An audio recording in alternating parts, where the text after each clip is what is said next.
Hey, geometry. We are ready for section 2.4, which is the first section that we have on writing proofs. And when we go to write proofs, when we're trying to prove things, we have to have like a set of, a place to start, I guess. And so we have to have some kind of factual information to go off of in order to prove that something is true. And what those things are called are postulates. We have it to go along with section 2.4 and the rest of chapter 4. We have a sheet that looks like this. I think I printed off in yellow. So make sure you have that guy ready to go. We will write some things down on here. And this is a place where I have that we can put our theorems and postulates down. These are pieces of factual information that we use to prove things. Okay, so the list of importance, or the list that the order in which these go, theorems are like the big main idea, factual pieces of information. Those are like the big guys. And then postulates are just kind of like baby pieces of information. They're not quite as big as what theorems are. Down from postulates, we have like corollaries or properties. Okay, so properties aren't, as big as what theorems are. Postulates are kind of in between them.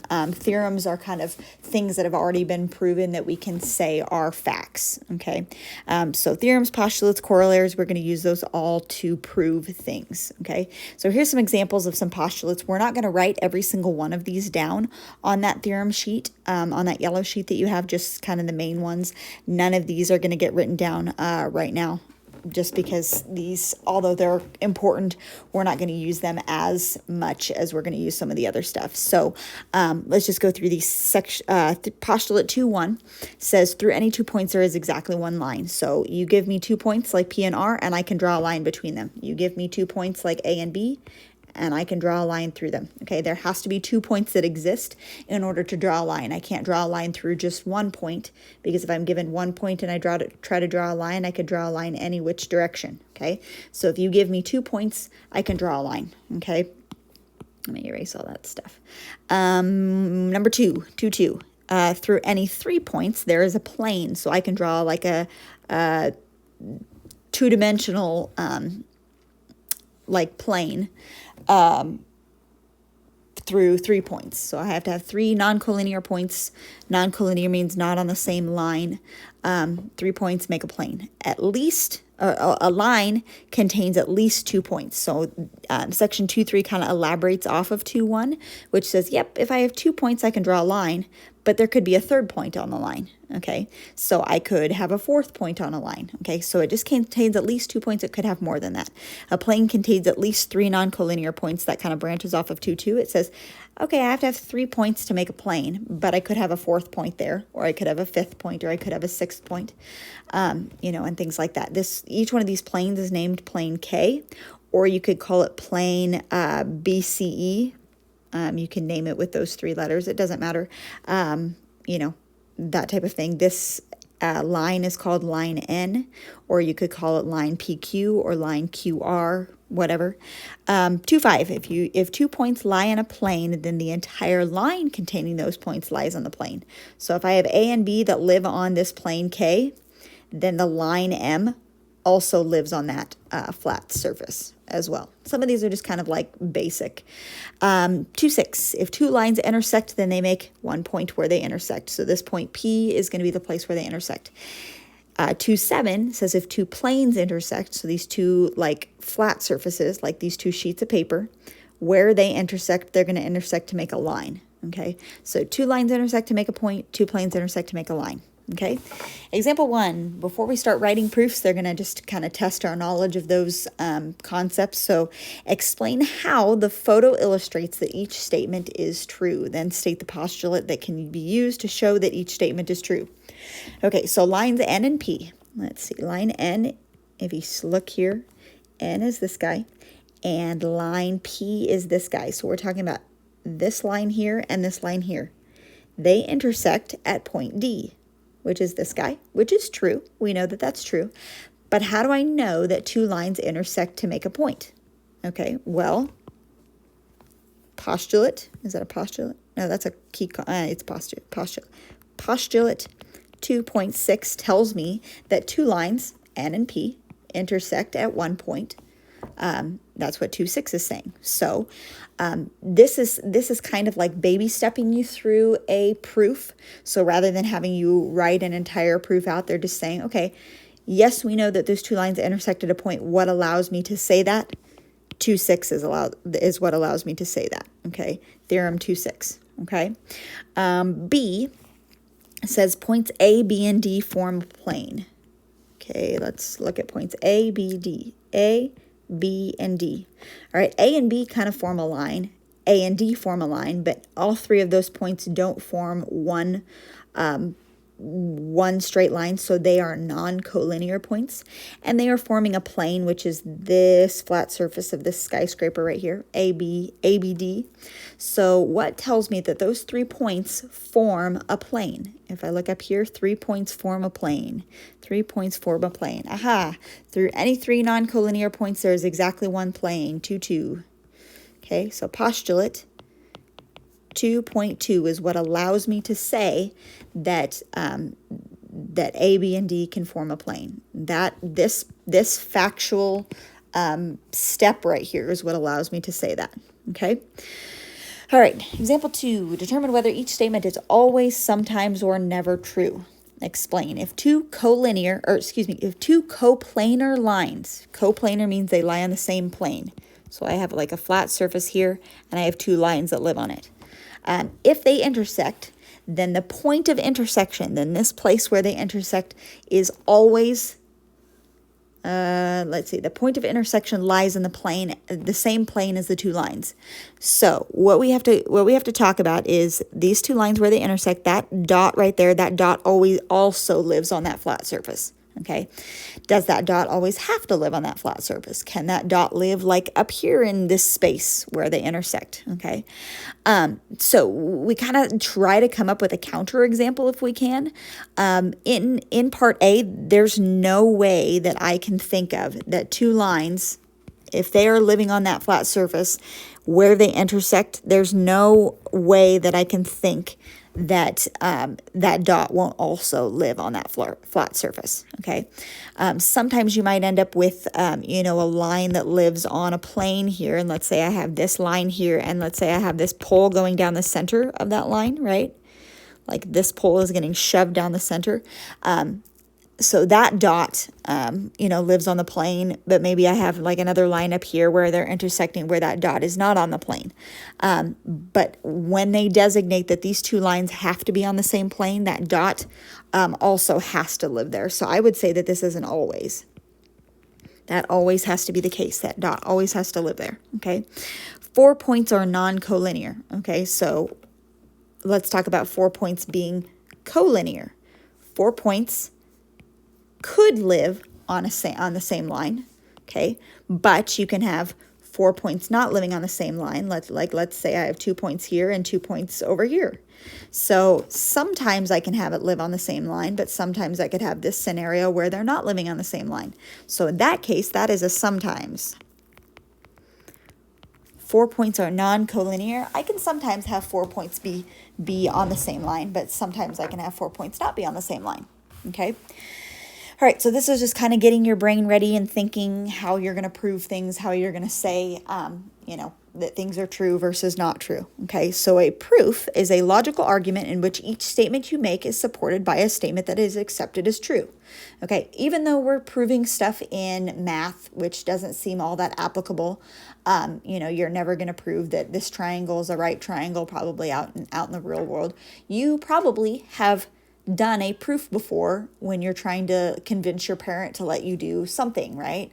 You're trying to prove to them why you should be allowed to go out on a Friday night. Well, I cleaned my room, I did this and this and this that you asked me to do, and all of those things that you're listing that you're telling your parent, those are all kind of like your postulates that you have. Well, this fact and this fact and this fact and the fact that I vacuumed the living room and the fact that I did the dishes and the fact that I cleaned my room and the fact that I put gas in the car, all of those things are reasons why you should allow me to go out, or whatever you're trying to prove, okay? So you have done a logical argument before, guaranteed, at some point in your life. Maybe not a mathematical one, but this is kind of along the same lines, okay? You're just trying to list out the steps of why something is true and then tell the reason why it's true, okay? Once a statement or conjecture has been proven, it's called a theorem, and then you can use those theorems to prove other things, okay? So here's like the proof process. The first thing is list the given information, state the theorem or conjecture to be proven. So you're given and you prove what you're given, what you're trying to prove, and then you just kind of make an argument to get you from step A to step B. Okay, so given and prove, you just list an argument. So maybe your given part is, why you should go, why your parents should let you go out. The conclusion of the prove part is them actually letting you go out on a Friday night, and then the stuff that is in here is the list of reasons why you should. Okay, so justify each statement with a reason, state why, state what it is that you have proven, and that type of thing. Okay, let's go down here to some of these key concepts. The addition property, when you're proving like an arithmetic problem, the addition property, subtraction property, multiplication, division property, I'll just kind of show you what those look like. Let's say I have x minus 3 equals 5. The addition property is what allows me to add the 3 to both sides, okay? So x equals 8. That's the addition property that allows me to get from step A to step B. Same thing with subtraction property. So if I had x plus 3 equals 5, I would be able to subtract 3 from both sides, and x equals 2. That's the subtraction property, okay? Multiplication property, let's say I had x over 2 equals 4. I would multiply by 2 on both sides, and x would be equal to 8. And division property, if I had, let's say, 2x equals 4, and I divide by 2, that division property is what allows me to divide by 2, okay? The division property, addition property, subtraction, multiplication, all of those say as long as you do it to both sides, it's legal, okay? And then these next three kind of go as a triple together. The reflexive, symmetric, transitive property, those are ones that you've probably seen before, but we don't talk about them very often. The reflexive property you won't use very much until we get to actual geometric proofs, but basically it says A equals A. So like AB is equal to AB. We'll see that a little bit. Just kind of hold on to the reflexive property for now, because that doesn't make a whole lot of sense yet until we see it in a geometric proof, okay? Symmetric property, you guys have all seen this before, where you have like 2 equals x, and if that bothers you having it in that way, the symmetric property is what allows you to switch it around and say x equals 2. The transitive property, that's the one where you have like A equals B, B equals C, then A equals C. So let's say you have Maya is the same age as Casey, and Casey is the same age as Emma. Then Maya is the same age as Emma. So you skip from A to C. That's the transitive property. That's also called the law of syllogism that we did in the last section. The law of syllogism. A equals B, B equals C, then A equals C, okay? Substitution property, if you have x plus y equals 4 and x equals 2, then you can plug that 2 in for x and solve for y, okay? That's what allows you to do that. And then the last thing is the distributive property. So if you have 2 times x minus 3, then you can distribute the 2 through, so 2x minus 6, and you can solve, okay? So all of these things are properties. So I'm going to have you guys go to your theorem sheet here, and the first thing that we're going to do is we're going to put properties down, because we're going to write this down because a lot of people forget about these properties. Properties, and I'm going to do addition, subtract, multiply, divide. We're going to do substitution, and we're going to do distributive. Okay, so I'm just going to list those guys out so that you can remember that those are things that you are allowed to use in a proof. I'm also going to put down here another set of properties, which are the reflexive, oh boy, symmetric and transitive. Okay, so reflexive, I'll put A equals A. Symmetric, X equals 2, and 2 equals X. That's the symmetric property. Transitive property, A equals B, B equals C, A equals C. I'll do that. Okay, so those three kind of go in that order. All right, let's go back to, if that was too fast, pause the video, make sure you do that, and get those guys written down. Example 3, we're going to skip example 4 proof, and we'll see kind of what a proof looks like in example 5. Write an algebraic flow proof. Anytime it says flow proof, we're going to skip flow proof, and we're going to write it as a 2-column proof. Okay, a flow proof is kind of informal. A 2-column proof is a lot more structured, and I find that they're kind of easier to do, so we're going to do that first. Okay, the first 2 things that we need to write out are the given and the prove. So it says prove that if this is true, then y equals 7. So what we're trying to prove is that y equals 7. And what we're given is that y plus 2 divided by 3 equals 3. Okay, so given, prove, we're going to write this as a 2-column proof, and it's a 2-column proof because it has 2 columns. So we start out with statements on the left and reasons on the right. Okay, in the same way that you would set this up and you would list out all of the things over here on the side of why, of things that you have done so that your parents should let you go out, and you put your reasons over here on the side of why that makes you a responsible person, okay? And you should be allowed to go out on a Friday night, I don't know. Statements, reasons, the first thing that we list out as your statement reason is your given information. So we're given this guy. That's my favorite part because it's like basically already done for us, okay? The very last thing that we're going to write is y equals 7, which is the prove part, but we're not going to list out the words prove right here, okay? There's actually going to be a reason why it is true, so don't list prove off to the side over there. We are going to write steps as we go through this to solve. So if I'm looking at this piece of information right here, the first thing that I would do is I would multiply the 3 to the other side. Okay, so we have just done the multiplication property. And if I multiply the 3 to the other side, y plus 2 will be left over here, and it will be equal to 9 after I've done the multiplication property. Okay, and then the next thing that I'm going to do is I'm going to subtract the 2. So that is the subtraction property. Oh, shoot, and then I should have saved my y equals 7. Oops, because y equals 7. After I've done the subtraction property, I get to my y equals 7, and then I'm done. Okay, my proof is done.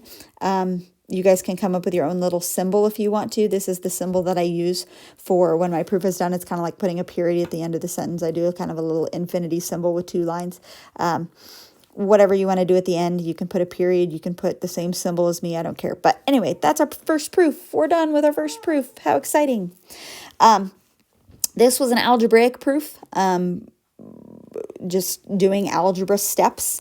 When you're solving for things that look like this, you are doing these properties, but you're not necessarily writing out the property that you use. So this is just solving it the same way that you've always done, but listing out why you're allowed to do that. The multiplication property is what allows me to do that. The subtraction property is what allows me to do that. Okay. All right. We're skipping example 4, but I do want to put the midpoint theorem down on your theorem sheet. So theorem 2.1 is our first main theorem that we will do. And it says, let's go back this way. Theorem 2.1, the midpoint theorem. And I'm going to draw a picture over here. And we're going to say A, B, C. And the midpoint theorem says if B is the midpoint of AC, then AB is congruent to AC. If B is exactly in the middle, then this length here is the same as that length there, and I'll put little tick marks to show it. Okay, we will use him quite a bit in proofs, and so I'm going to have you write him down on the sheet so that we have that guy ready to go. Okay, all right, last proof that we have, we're going to write it not as a paragraph proof, we're going to do it as a 2-column proof, just like we did the above one. 2-column proof. What we're given that C is between A and B and AC is congruent to CB, write a paragraph proof to show that C is the midpoint of AC. Okay, so given C is between A and B and AC is congruent to CB, we are trying to prove C is midpoint of AB. All right, so draw a diagram. We have C is in the middle of AB. All right. And we're going to do statements. And we're going to do reasons.